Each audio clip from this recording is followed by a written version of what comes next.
নমস্কার, আমার আরও একটি নতুন ভিডিওতে আপনাদের সকলকে জানাই অনেক অনেক স্বাগত। আমার আগের দিনের ভিডিওতে তো আপনারা দেখলেনই আমি ছিলাম পুরী যাওয়ার ট্রেনে।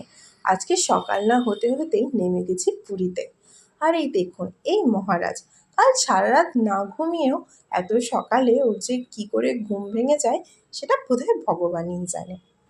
এখন প্রথম কাজ হলো হোটেল খোঁজা, তারপর সেখান থেকে ফ্রেশ হয়ে নিয়ে তারপর ব্রেকফাস্টের জন্য বেরোনো।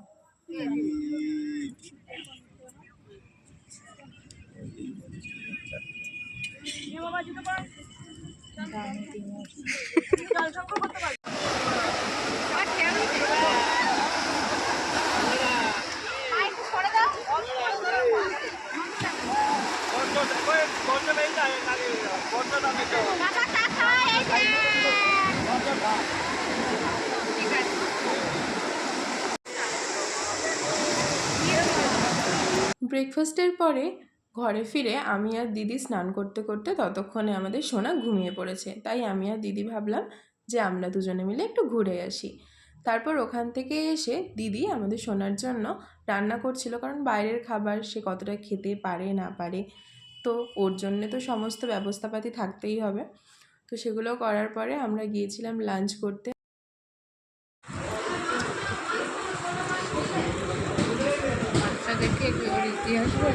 লাঞ্চ করার পরে প্রত্যেকে আমরা একটু রেস্ট নিয়ে আমরা বেরিয়েছিলাম পুরীর একটা মন্দিরের উদ্দেশ্যে। তবে আমার একটা বিষয় না খুব অবাক লাগলো জানেন, আমরা যে টোটোটায় উঠলাম, টোটো ড্রাইভারকে বলায় তিনি লোকজনদের জিজ্ঞাসা করে করে সেখানে যাচ্ছিলেন।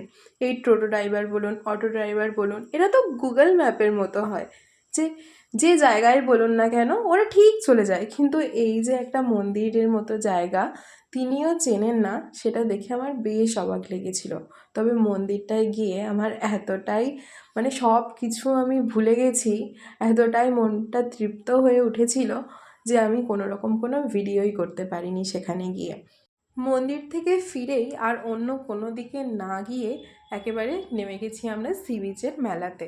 মন্দির থেকে ফিরে আর হোটেলে না ঢোকার প্রথম কারণ হলো এটা, যে পুরীতে আপনারা তো যারা গেছেন তারা প্রত্যেকেই জানেন যে 10টা থেকে ওদের সমস্ত কিছু বন্ধ হওয়া শুরু হয়ে যায়। এমনকি রাত 11টার সময় যদি আপনি দেখেন, তখন আপনি দেখবেন যে রেস্টুরেন্ট, হোটেল সমস্ত কিছুর গেট তখন বন্ধ হয়ে যায়।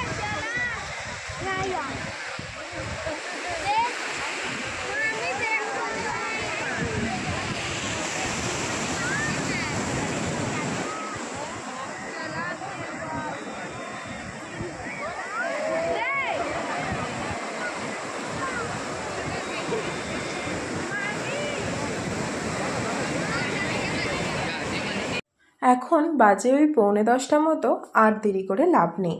চলুন, টুকটাক কিছু জিনিসপত্র কিনেছি সেগুলোকেও হোটেলে রেখে আমরা ডিনারের জন্য চলে যাই, নাহলে কিছুই আর খাওয়ার জন্য পাবো না, সমস্ত কিছু বন্ধ হয়ে যাবে। আপনাদেরকে বলছিলাম না এদের 10টা থেকেই বন্ধ হওয়া শুরু হয়ে যায়, এই দেখুন আশেপাশের সমস্ত দোকান কিন্তু অলরেডি বন্ধ হয়ে গেছে। চলুন ডিনারটা করে নিই, আর দেরি করে লাভ নেই। আজ তাহলে ভিডিওটা আমি এখানেই শেষ করলাম।